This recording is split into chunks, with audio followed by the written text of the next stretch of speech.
Hi friends, welcome to our channel.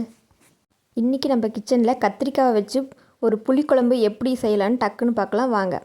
புளியை ஃபஸ்ட்டே ஊற வச்சுக்கலாம்.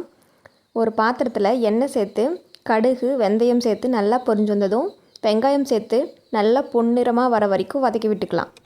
பச்சை மிளகாய் சேர்த்து கருவேப்பிலை சேர்த்து நல்லா பொரிஞ்சு வந்ததும் கட் பண்ணி வச்சுருக்க கத்திரிக்காவை சேர்த்து நல்லா மிக்ஸ் பண்ணி விட்டுக்கலாம். இந்த குழம்புக்கு நம்ம நல்லெண்ணெய் ஊற்றி செஞ்சோம்னா குழம்பு அவ்வளோ டேஸ்ட்டாக இருக்கும். கத்திரிக்காய் நல்லெண்ணெயில் வதங்கும் போது வாசனை அப்படியே கம கமன்னு வருங்க. அப்போவே சாப்பிட்ணுன்னு தோணும். 3-4 நிமிஷம் நல்லா எண்ணெயிலேயே வதக்கி விடுங்க. காய் நல்லா தோல் சுருங்கி வரும். இந்த ஸ்டேஜில் கட் பண்ணி வச்சுருக்க தக்காளி பழம் சேர்த்துக்கலாம். இது கூடவே இடித்து வச்சுருக்க பூண்டும் சேர்த்து நல்லா மிக்ஸ் பண்ணி விட்டுக்கலாம். பூண்டோட ராஸ்மெல் போகிற வரைக்கும் நல்லா மிக்ஸ் பண்ணி விட்டுட்டு குழம்புக்கு தேவையான அளவு உப்பு, மஞ்சள் தூள், காரத்துக்கு தேவையான அளவு மிளகாய் தூள் சேர்த்து நல்லா மிக்ஸ் பண்ணி விட்டுக்கலாம். ஒரு 2 நிமிஷம் மசாலா நல்லா மிக்ஸ் ஆகி வர வரைக்கும் வதக்கி விட்டுக்கலாம்.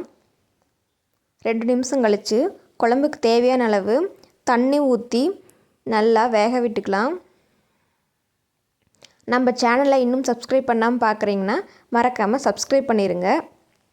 பாருங்கள், குழம்பு நல்லா இந்த மாதிரி கொதித்து வந்ததுக்கப்புறமா கரைச்சி வச்சுருக்க புளித்தண்ணியை சேர்த்து நல்லா மிக்ஸ் பண்ணி விட்டு 2-3 நிமிஷம் நல்லா கொதித்து வர வரைக்கும் வெயிட் பண்ணலாம். பாருங்கள், நல்லா குழம்பு கொதிக்குது. சைடில் எண்ணெய் நல்லா பிரிஞ்சு வருது. இந்த ஸ்டேஜில் நல்லா மிக்ஸ் பண்ணி விட்டு அடுப்பை ஆஃப் பண்ணோம்னா கத்திரிக்காய் புளிக்குழம்பு ரெடி. நீங்களும் ட்ரை பண்ணி பாருங்கள்.